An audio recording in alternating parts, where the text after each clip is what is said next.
Good morning and welcome to the Breastplate Prayer Devotional.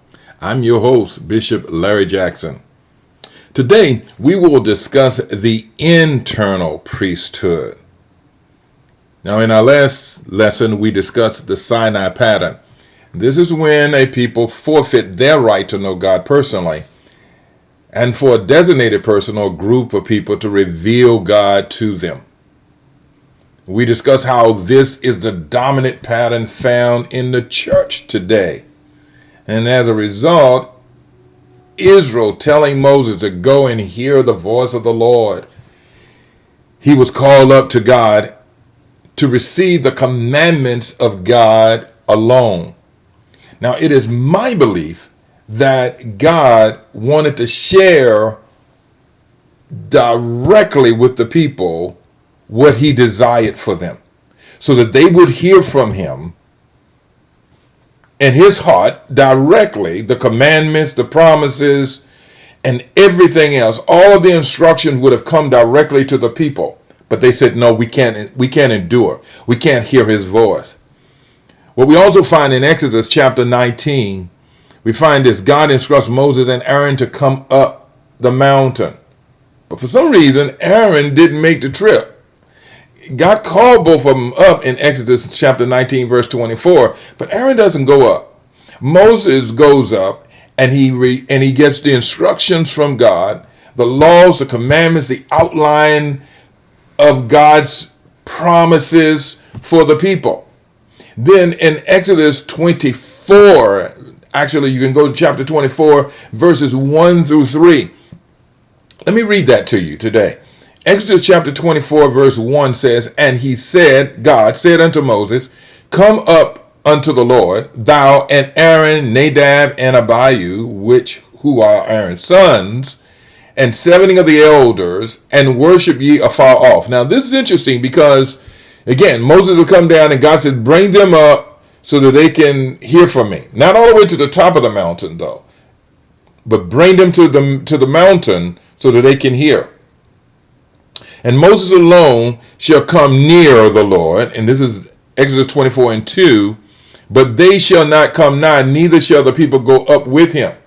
Okay? So because they're at the base of the mountain. But remember, no one could come to the base of the mountain because they had set boundaries around the mountain, but God called them to the mountain so that he could speak to them. "And Moses came and told the people all the words of the Lord and all the judgments, and all the people answered with one voice and said, All the words which the Lord has said we will do." Again, that's the Sinai pattern. Now, after the altar is built, the leaders encounter God. Moses declares all that God has told him, and he sprinkled the altar and the people with blood. God called Moses up to receive the commandments of stone and to elaborate on even how to build the tabernacle. But we'll get to that. So the Bible tells us that Moses goes up to God and he stays there for 40 days and 40 nights. So Exodus chapter 24 and 18 says this: "And Moses went into the midst of the cloud and got him up into the mountain." And it says, "And Moses was in the mountain 40 days and 40 nights. It is during this time, guys,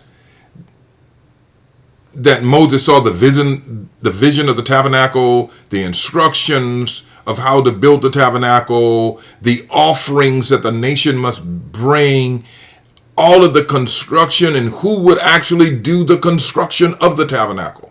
All of this is seen during this 40-day, 40-night period.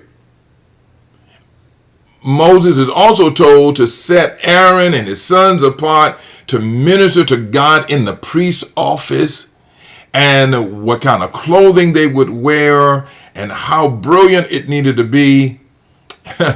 And all of this is taking place. Now, the people, because Moses has stayed up there so long, become restless.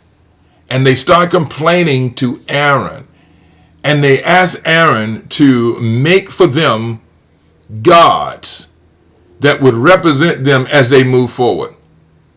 Now watch, Exodus chapter 32 and 1. It says, and when the people saw that Moses delayed to come down out of the mount, the people gathered themselves together unto Aaron and said unto him, up, make us gods, which shall go before us.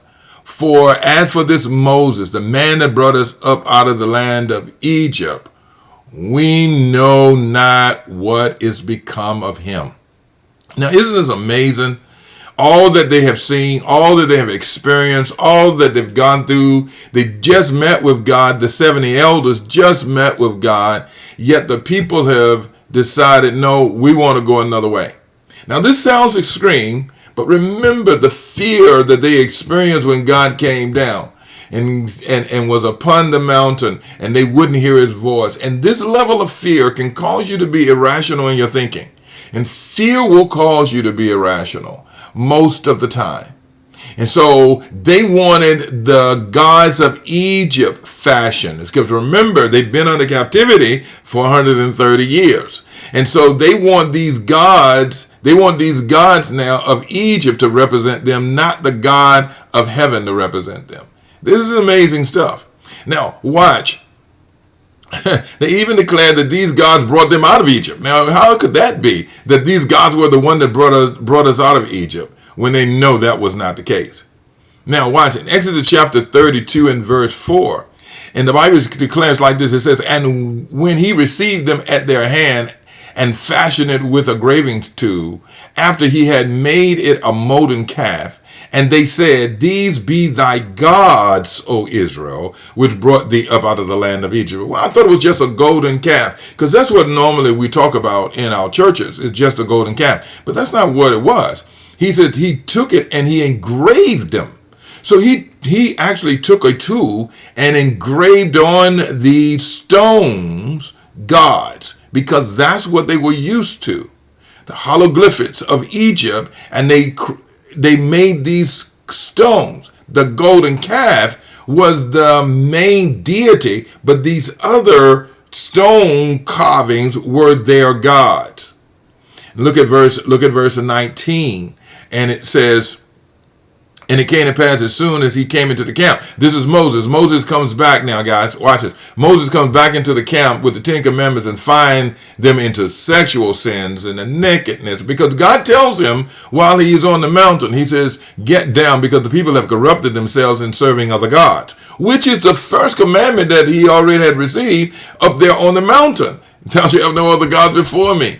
And he says, and get down immediately. And Moses comes down and he finds this golden calf, and he breaks the commandments. He just breaks them at the base of the mountain. He basically says, you're not even worthy to even see what God's finger have written concerning you based on this. And they're in the camp. They're in sexual sins. They're dancing. They're having a great time serving and worshiping this other deity that they're now calling God, this calf, along with these carvings, these engraved images on stone that has been fashioned.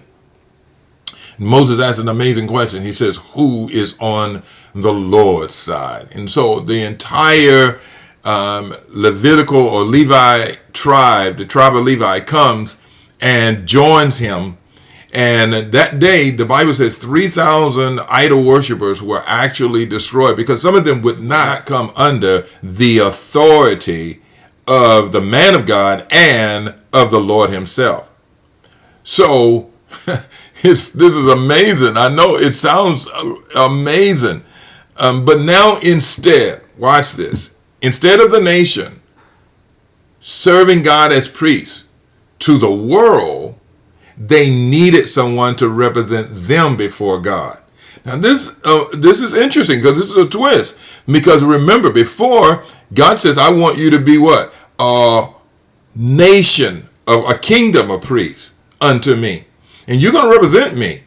You're going to have this priesthood will be external. You're going to now reach the world and represent the world back to me and me to the world. But it instantly changed.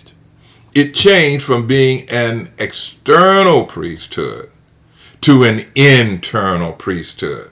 Why? Because now the other tribes, the 12 tribes that are not selected into the priesthood now, have no access to God. So now the Sinai pattern is now sealed. Before it wasn't sealed. It wasn't sealed first because God wanted them to have a relationship with him. Now it's sealed. You can't get to me. The only way you can hear from me is that somebody who I have now selected will come to me for you. And that's the only way you can hear from me. The only way your needs can be brought to me is that you use somebody that I have now ordained. And that's the only way you can get to me. So now an internal priesthood is established instead of an external priesthood. They were still his peculiar treasure. They just were no longer a holy nation and a kingdom of priests. God established among them a holy priesthood to represent him to the people and represent to the people God. So thank you again for joining me today, and be sure to visit my website at bishoplarryjackson.com. I'm giving away a free book, which is my book, Guilt-Free Living. It tells you about the 3 sins, only 3 in the whole world. And you need that book. I'm giving it away to you for free. So visit the website, bishoplarryjackson.com. God bless you. Have a great one. Bye-bye.